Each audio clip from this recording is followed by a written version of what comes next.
Police സ്റ്റേഷനിലേക്ക് വന്ന് ഇവന്റെ മേലെ റിട്ടേൺ കംപ്ലൈന്റ് കൊടുക്കുക. അതിനുശേഷം ഞാൻ ഇപ്പൊ പറ, ആരാ നീ? എന്തിനാ ഇങ്ങനെ ചെയ്ത്? മറുപടി പറയാതെ എന്താടാ ലുക്ക്? സർ, ആക്ച്വലി എന്നെ എന്തിനാ അറസ്റ്റ് ചെയ്തത് പോലെ എനിക്ക് അറിയില്ല സർ. നീ എന്താ കോമഡി ചെയ്യുന്നു? ഒരേ കാര്യം തിരിച്ചും മറച്ചും പറഞ്ഞാൽ ഞാൻ വിടുന്നു വിചാരിച്ചോ? ഞാൻ സീരിയസ് ആയിട്ട് പറയുമ്പോ സാർ എന്താ തമാശ പറയുന്നേ? എന്താടാ ശബ്ദം ഉയരുന്നേ? തോലുരിച്ച് നിന്നെ ശരിയാക്കി കളയും ഞാൻ. റേപ്പ് ചെയ്യുന്നതും ചെയ്തിട്ട് ആർഗ്യൂ ചെയ്യുന്നടാ റാസ്കൽ. ഞാനെന്തിനു റേപ്പ് ചെയ്യണു സർ? അവൾ എന്റെ ലവ്വറാ. പിന്നെന്തിനാ അവള് കംപ്ലൈന്റ് ചെയ്തത്? ടൈം പാസിനാ. അതാണ് സാർ എനിക്ക് മനസ്സിലാവാത്തത്. അവനെന്തിനാ സംസാരിപ്പിച്ച് നോക്കുന്നത്? നിങ്ങളുടെ സ്റ്റൈലിൽ ചോദിക്കൂ, അപ്പൊ ഉത്തരം പറയും. സർ, ഞാൻ പ്രോമിസ് ചെയ്ത് പറയാണ് സർ, അവളും ഞാനും തമ്മിൽ ഇഷ്ടത്തിലാണ് സർ. ഇതിന് എന്താണടാ സാക്ഷി? കല്യാണത്തിന് സാക്ഷിയുള്ളതുപോലെ സ്നേഹത്തിന് എവിടെയാണ് സർ സാക്ഷി? സാറേ, ഇത് ലോജിക്കാ.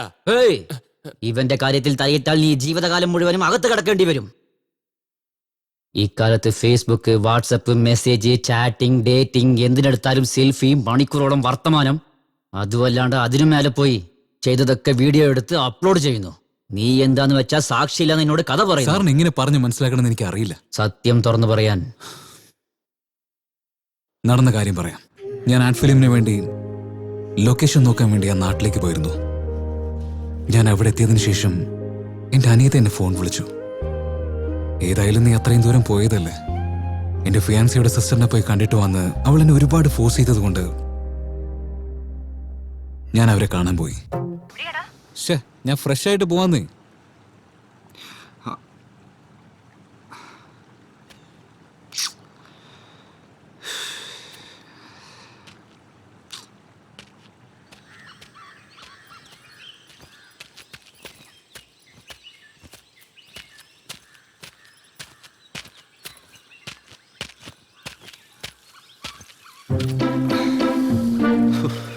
വേറെ വഴിയില്ല.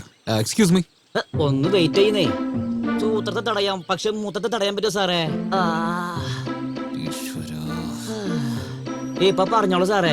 ശ്രുതി എസ്റ്റേറ്റ്സ് അഡ്രസ് പ്ലീസ്. ഡോക്ടറുടെ വീടാണോ? Go straight, take left. There will be up and down, he will get there. Okay. അല്ല സാർ, എന്തെങ്കിലും അസുഖമാണോ അല്ലെ രോഗമാണോ? ഇക്കാലത്ത് പിള്ളേർ എങ്ങനെയാണ്? രോഗം എന്താണ് പറയാറില്ല. സ്റ്റേ ട്യൂൺ ടു FM, നിങ്ങളുടെ റേഡിയോ സിറ്റി 91.1 FM. എവിടെയാണപ്പോ? ഇപ്പോഴാ സ്ട്രെയിറ്റ് ആയിട്ട് വന്ന് ലെഫ്റ്റ് എടുത്ത് റൈറ്റിൽ അപ്പ് എടുത്ത് ഇപ്പൊ ഡൗൺ ആയിക്കൊണ്ടിരിക്കുന്നത്. അവളെ കാണുന്നതിന് മുമ്പേ ഇത്ര ടേണിംഗ് ആണെങ്കിലേ അവളെ കണ്ടു കഴിഞ്ഞാൽ എന്തൊക്കെ ട്വിസ്റ്റ് ആയിരിക്കും. ശ്രുതി വീട്ടിൽ തന്നെയാ ഉള്ളത്. ഇപ്പൊ തന്നെ വിളിച്ചേ ഉള്ളൂ. പക്ഷെ ചെറിയൊരു പ്രോബ്ലം ഉണ്ട്. എന്തു പറ്റിയടാ? ഞാൻ വരുന്ന വഴിക്ക് ഒരു സുന്ദരിയായ ഒരു പെൺകുട്ടിയെ കണ്ടു. ജസ്റ്റ് ഒരു ഏഞ്ചലെ പോലെ ഉണ്ടായിരുന്നു. മനസ്സിൽ നിന്ന് മായാതിരിക്കുക. അല്ല, നിന്റെ ഡോക്ടറെ കാണാൻ സുന്ദരിയാണ്. അവളെ നിനക്ക് അറിയില്ല, ഭയങ്കരിയാ. വെട്ടിക്കളയില്ലല്ലോ ചേട്ടാ. ശരി, ഒരു കാര്യം ചെയ്യും. നിനക്ക് വേണ്ടി നിന്റെ ഡോക്ടറിനെയും എനിക്ക് വേണ്ടി എന്റെ ഏഞ്ചലിനെയും കല്യാണം കഴിക്കാം. ഓക്കെ അല്ലേ? അപ്പൊ പിന്നെ നിനക്ക് രണ്ടുപേരെയും കിട്ടാൻ പോകുന്നില്ല. ഇതൊക്കെ ഒരു കുതിരയെ ഓടിച്ച ജോക്കി എന്ന് പറയും. പക്ഷെ രണ്ടു കുതിരയുള്ള രഥം ഓടിക്കാണെങ്കിലോ മഹാരാജാവ് എന്ന് പറയും. നീ ഒരുത്തിയെ കല്യാണം കഴിച്ച നിനക്ക് ഭർത്താവായിരിക്കാം. രണ്ടെണ്ണത്തിനെ കഴിച്ചാലുണ്ടല്ലോ അവർ നിന്റെ ഭർത്താവാകും. Okay, thanks for the advice. By.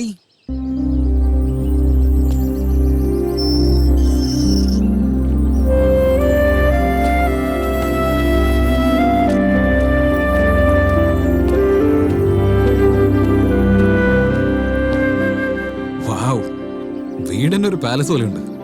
Doctor ചിലപ്പോ ക്വീനെ പോലെ ഉണ്ടാവും. Let's see.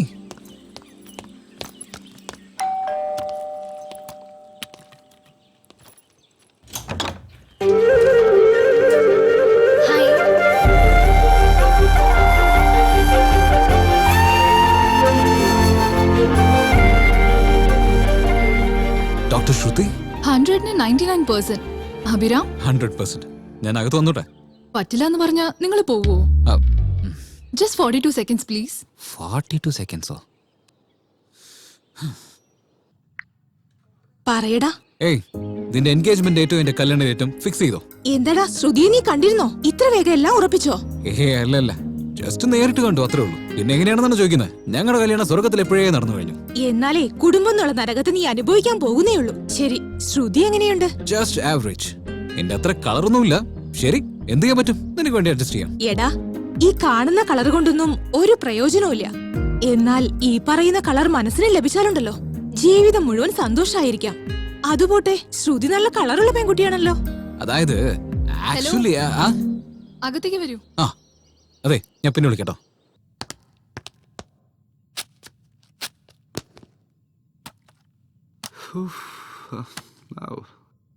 വീട് അടിപൊളിയാണല്ലോ. ആരാ ഉണ്ടാക്കിയത്? മേസ്തിരി. കെട്ടാൻ പോകുന്നത് ആരെയെന്ന് ചോദിച്ചാ അമരെന്ന് പറയും. അതെ, ഒരു വാക്കിൽ ഇത്ര വ്യത്യാസം ഉണ്ടാവൂ? ഒരു വാക്കുകൊണ്ട് ജീവിതം തന്നെ മാറി മറിയും. നിങ്ങൾ വാ, മുകളിലോട്ട് പോവാം. എന്ത് ഇത്രയും പെടുന്നോ? ഹലോ, എന്റെ ജീവിതത്തിൽ ഒരുപാട് ലക്ഷ്യങ്ങളുണ്ട്, അതൊന്നും ആരംഭിച്ചിട്ട് പോലുമില്ല. അതെ, ഞാൻ വിളിച്ചത് ഫസ്റ്റ് ഫ്ലോറിലേക്കാ. ഇപ്പോഴല്ലേ ഒരു വാക്കിലെ ജീവിതം തന്നെ മാറുന്നു പറഞ്ഞു. ഇപ്പൊ എന്തോന്ന്? ആ? ഒന്നുമില്ല. വീട്ടിലാരും ഇല്ലേ? ആരും കാണുന്നില്ലല്ലോ. ആരുമില്ല. അമർ പോലും ഇല്ലേ? അമർ മാത്രമല്ല, എൻടയർ ഫാമിലിയോ അമ്പലത്തിൽ പോയിരിക്കുക. എപ്പോഴാ വരിക? മേ ബി നാളെ ഈവനിങ്. Of course. അങ്ങനെയാണെങ്കിൽ ഞാനൊരു കാര്യം ചെയ്യാം. അമർ വന്നതിന് ശേഷം ഞാൻ ഫോൺ ചെയ്തിട്ട് വരാം. Okay, bye. നീ അങ്ങനത്തെ ടൈപ്പാ? ഹലോ, ഞാൻ അങ്ങനെയൊന്നല്ല പറഞ്ഞ. അതായത് വീട്ടിൽ ഒറ്റയ്ക്കിരിക്കുന്ന ഒരു പെണ്ണിനോട് ഇങ്ങനെ. എന്നെ കാണാൻ വേണ്ടിയല്ലേ നിങ്ങൾ വന്നത്? എന്നാ കണ്ടോ, എന്നെ കുറിച്ച് അറിയണ്ടേ? എനിക്ക് ഏത് കളറാ ഇഷ്ടം, എങ്ങനത്തെ ഫുഡാണ് ഇഷ്ടം, എങ്ങനത്തെ ഹൈ ഹീൽസാ യൂസ് ചെയ്യുന്നത്, ഏത് ബ്യൂട്ടി പാർലറിലേക്കാ പോന്നെ എന്നൊക്കെ അറിയണ്ടേ? നിങ്ങളുടെ ഏത് ബൈക്കാ ഉള്ളേ, പേഴ്സിൽ എത്ര പണം ഉണ്ട്, നിങ്ങളുടെ മനസ്സിൽ എന്താ ഉള്ളേ, എത്ര ഗേൾ ഫ്രണ്ട്സ് ഉണ്ട് എന്നൊക്കെ ഞാൻ അറിയണ്ടേ? ഇരുന്ന് സംസാരിച്ചാലല്ലേ ഈ കാര്യങ്ങളൊക്കെ നമുക്ക് അറിയാൻ പറ്റൂ. ഓക്കെ ആണെങ്കിൽ നമുക്ക് കോഫി കുടിക്കാം, അല്ലെങ്കിൽ കാലിക്കപ്പ് കഴുകി വെച്ച് അവരവരുടെ ജോലി നോക്കാം. എന്നെ സംബന്ധിച്ച് ഒരാളെ കുറിച്ച് അറിയണമെങ്കിൽ ഇതിനേക്കാൾ നല്ലൊരു പ്ലേസ്, ടൈം ഒരിക്കലും നമുക്ക് കിട്ടില്ല. നിങ്ങള് ഹനുമാൻ ഭക്തനാണോ? എന്തേ അതെന്താ അങ്ങനെ വെച്ച്? ഹനുമാൻ മലയെ ഇറക്കി വെച്ചില്ല, നിങ്ങളെ ബാഗും ഇറക്കി വെച്ചില്ല. ഓ, എന്നാ വാ സംസാരിക്കാം.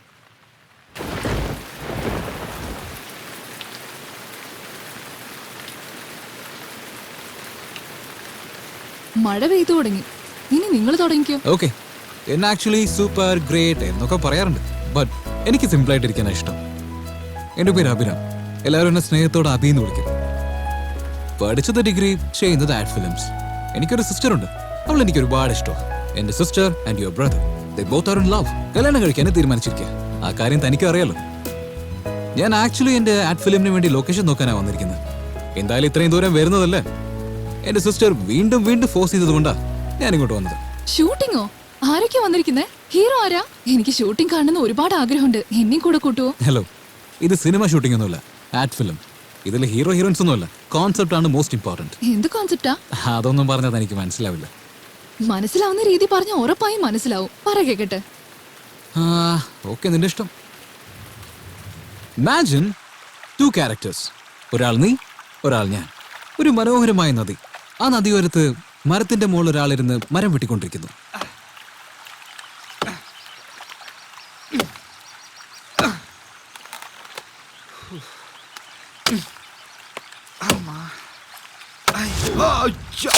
Oh shit!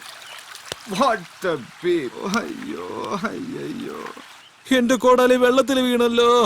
പാവം, അതിന് നീന്താൻ പോലും അറിയില്ലല്ലോ. രക്ഷിക്കാൻ ആരുമില്ലേ? Oh God, please save me, please help me, please do something God. ഞാനാണ് ഗംഗാദേവി. ഗംഗാദേവിയോ? ദേവിയമ്മ. ഛി, ഭിക്ഷക്കാരനെ പോലെ എന്തിനാ വിളിക്കുന്നത്?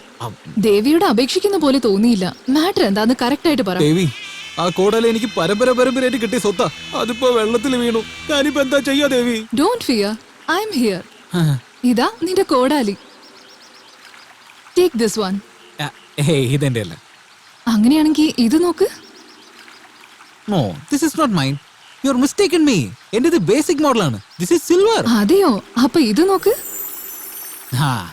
ഇതാണ് എന്റേത് Devi. Thank you. Well done ഭക്ത. നിന്റെ സത്യസന്ധത വളരെ ഇഷ്ടമായി. എന്റെ ഗിഫ്റ്റ് ആയിട്ട് ആ ഗോൾഡൻ ആക്സ് നീ വെച്ചോ. ദേവി, തരുന്നത് തരുന്നു. അതെന്തോ പറയില്ലേ, ജോയ് ആലുക്കാസിലെ സ്വർണം തരാവോ? അതിന് മാത്രം ഇതിലെന്താ സ്പെഷ്യൽ? അതിലെന്താ സ്പെഷ്യൽ എന്നോ? ജോയ് ആലുക്കാസ് എന്ന് പറഞ്ഞ പ്യൂരിറ്റി, ക്വാളിറ്റി, അക്ബർക്ക് മുദ്ര പോലും ഉണ്ടാവും. അത് മാത്രമല്ല, വിശ്വാസത്തിന്റെ അടയാളവുമാണ്. അപ്പോ ഞാൻ അണിഞ്ഞിരിക്കുന്ന ഈ ആഭരണങ്ങളോ? ഇതൊക്കെ ഡ്യൂപ്ലിക്കേറ്റ് അല്ലേ? കോൺസെപ്റ്റ് എങ്ങനെയുണ്ട്? ആവറേജ് ആണെന്നേ പറയാൻ പറ്റൂ. അങ്ങനെയാണെങ്കിൽ ഞാൻ വിചാരിച്ച കോഫിയാണോ ചായയാണോ? കോഫി. സ്ട്രോങ് ആണോ ലൈറ്റ് ആണോ? സ്ട്രോങ് എന്ന് വെച്ചാ? സ്ട്രോങ് എന്ന് വെച്ചാൽ 1 കപ്പ് പാല്, 2 സ്പൂൺ കോഫി പൊടി, പിന്നെ ഷുഗർ, അത്രേ ഉള്ളൂ. അത്രേ ഉള്ളൂ? എന്നാ കിച്ചൺ താഴെയുണ്ട്, എനിക്ക് കൂടി ഇട്ടോണ്ട് വരണേ. എനിക്ക് ചെടിക്ക് വെള്ളം ഒഴിക്കാണ്ട്. ചെടിക്ക് വെള്ളം ഒഴിക്കണമെന്നോ? പുറത്ത് മഴ പെയ്യുമ്പോ ചെടിക്ക് എന്തിനാ വെള്ളം ഒഴിക്കുന്നേ? എന്തേ? ഒരു കുഞ്ഞുണ്ടായിന്ന് വെച്ച് കുടുംബം പോറ്റാതിരിക്കില്ലല്ലോ. ഇതും അതുപോലൊക്കെ തന്നെയാ.